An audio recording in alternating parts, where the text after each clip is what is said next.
नमस्कार। बहुत दिनों में इथिक्स पर मैं वीडियो बना रहा हूँ, ठीक है? और कोशिश करें कि कंटिन्यू रहे, लेकिन बात एक चैलेंज होता है, ठीक है? कंटिन्यू रहे। खासतौर से यूट्यूब पर, सोशल मीडिया पर इतना आसान नहीं होता है। कई बार आप ऑफ़िस वर्क बड़ी आसानी से कर लेते हैं, ऑफ़लाइन वर्क जो होता है, लेकिन ऑनलाइन वर्क करना बाकी बहुत थोड़ा-सा कहते हैं ना टास्क होता है, बहुत टफ़ टास्क होता है। खैर, शुरू करते हैं।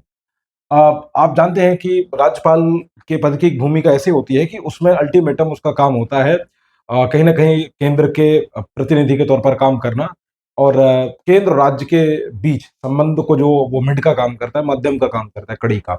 लेकिन कुछ ऐसे विवाद आते हैं कि राज्यपाल अपनी शक्तियों का दुरुपयोग करते हैं। हाल ही में तमिलनाडु में क्या हुआ, एक तमिलनाडु के जो बिल थे, बहुत सारे बिल करीब-करीब 10 विधेयक बिल राज्यपाल ने रोक के रखे थे। वहाँ के जो राज्यपाल थे, आर.एन. रवि जी, उन्होंने।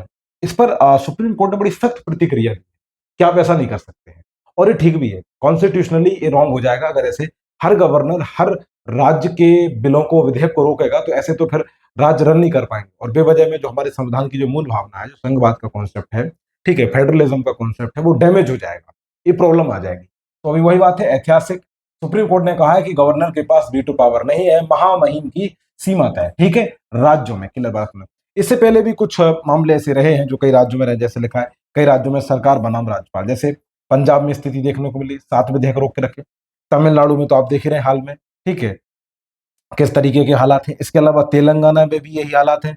बंगाल तो देख रहे हैं आए दिन कितने 23 विधेयक लंबित हैं, राज्यपाल ने रोक के रखे हैं और सभी को पता है कि कागजी तौर पर राज्यपाल किसके कहे में काम करता है। वो किताबों में है कि ऐसा है, वैसा है, राज्यपाल किसी राजनीति का नहीं होता है। लेकिन अल्टीमेटम वो किसी मंगल ग्रह से या किसी जंगल से तो बुलाया नहीं जाता, होता तो किसी राजनीति से, तो उस विचारधारा से तो कनेक्ट होगा। केंद्र सरकार नियुक्ति करती है, तो ये कहे कि एक प्रकार का अजीब सा झुनझुना है, इसमें भी बड़े स्तर पर एक बदलाव होना चाहिए। खैर, अल्टीमेटम ये है, खुद कहा है राज्यपाल किसी पार्टी के प्रतिनिधि नहीं बन सकते हैं, ये सुप्रीम कोर्ट ने कहा है, सुप्रीम कोर्ट की टिप्पणी है। अब हम ऐसे आशा करते हैं कि इस मामले में कम से कम रास्ता साफ हो और इस तरीके से जो कुछ कार्य रुकते हैं जरूरी वो रुकने चाहिए, ठीक है, सॉरी, जो जो कार्य रुकते हैं वो रुकने नहीं चाहिए, मेरे कहने का मतलब ये है। अगली अपडेट देखें, अगली खबर देखें। ये दरअसल थोड़ी औरंगजेब से रिलेटेड है, बड़ा करंट में है, ट्रेंडिंग में, तो इसलिए कि खुलताबाद का नाम बदलेगा, यहाँ औरंगजेब की कब्र है। ठीक है, तो फिर से वही बात, इतिहास है और चीजें जो कि तो उखेरी जा रही हैं, बार बार वो प्रयास किया जा रहा है। तो एक अपडेट ये है। खैर, आगे अगले देखें, ये थोड़ी सी इंडिया के लिए ठीक नहीं है और ये बैड न्यूज है। जो मात्र मृत्यु दर है, नाइजीरिया के बाद भारत दूसरे नंबर पे, ध्यान रखना। 2025 में हम इतने पुख्ता दावे करते हैं, फलाना करते हैं, ठिकाना करते हैं, तो डेटा बहुत लिहाज से आपके लिए बहुत इंपॉर्टेंट हो जाता है, ठीक है। आप एक चीज देखें कि 2023 में भारत में 2023 में 19,000 गर्भवती महिलाओं की मौत हुई है। 19,000 गर्भवती महिलाएं, क्या नाम से बच्चे को, मतलब जो उनके पेट में बच्चा था उस दौरान उनकी मृत्यु हो गई। बहुत बड़ा नंबर होता है, ठीक है, ये बात याद रखना।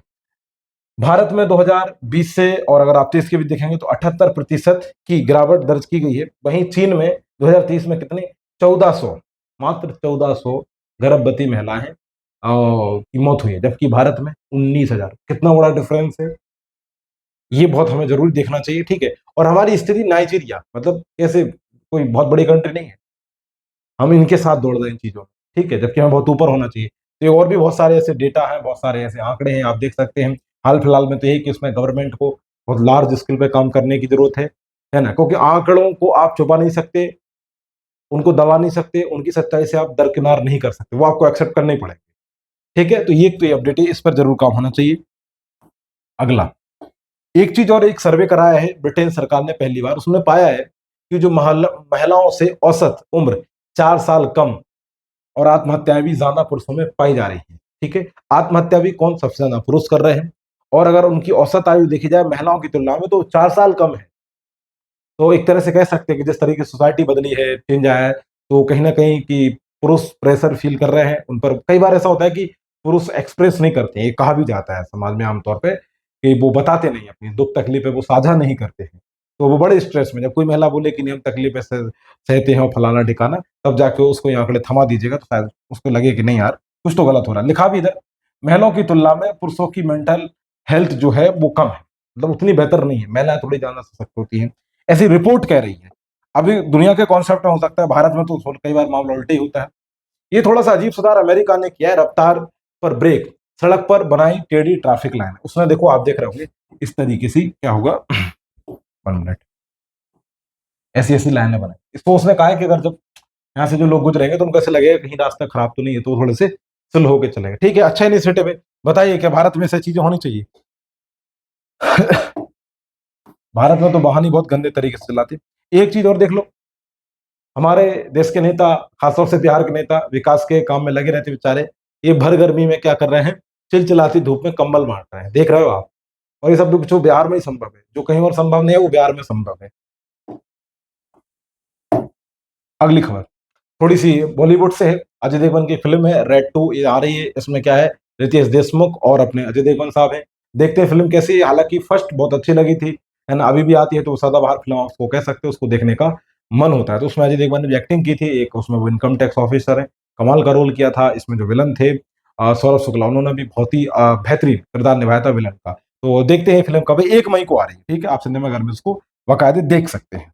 तो ये एक एंटरटेनमेंट से एक न्यूज़ थी। स्पोर्ट्स से कमाल है भाई साहब, ठीक है? स्पोर्ट नहीं कह सकते, आईपीएल कह देंगे। अभी हम स्पोर्ट बोलेंगे और आपको रोहन बोपन्ना बताएँगे, तो आपको कुछ पल्ले नहीं पड़ेगा। आईपीएल से समझ सकते हैं। तो आईपीएल में वही कल की बात है, कोलकाता और क्या नाम से लखनऊ के बीच मैच था। भाई साहब खतरनाक खेली लखनऊ, ठीक, और ये पूरे रन बना के जाता है भाई, है ना? तगड़ा खेला, 31वीं 50 इस सीज़न में। ऑरेंज कैप भी भाई के पास है। ठीक है, तो 6 रन में 4 रन से चूके, हालाँकि मैच बहुत टफ था, मैं देख रहा था आखिरी के ओवर्स में, तो बहुत तगड़ा खेला भाई ने, ठीक है? इसके अलावा आज जो मैच है वो किसके बीच है, जब मैं आपसे वीडियो बना रहा हूँ या अपलोड कर रहा हूँगा, तो उस वक़्त शायद इनका मैच चल रहा होगा, ठीक है? वो राजस्थान और गुजरात का है। देखते हैं इसका भी रिज़ल्ट कैसा आता है। आगे बढ़ते हैं। ओहो! भाई ये खबर देखो आप, आईपीएल में भाई ये प्रियांश आर्य क्या बंदे ने खेला है। मतलब 39 बॉल में खेल के पूरा काम लगा के चला गया, शतक बना दी इसने, 42 बॉल टोटल खोली, 9 छक्के 7 चौके। मतलब हाइलाइट देखना, जिसने लाइव देखा होगा उसने तो पूरा एंटरटेन किया होगा। ठीक है, तो भाई साहब एक नया हीरा मिला है हमें, ठीक है, आईपीएल से, पंजाब किंग्स 11 पंजाब से खेलता है, प्रिंस आर्य इसका नाम है।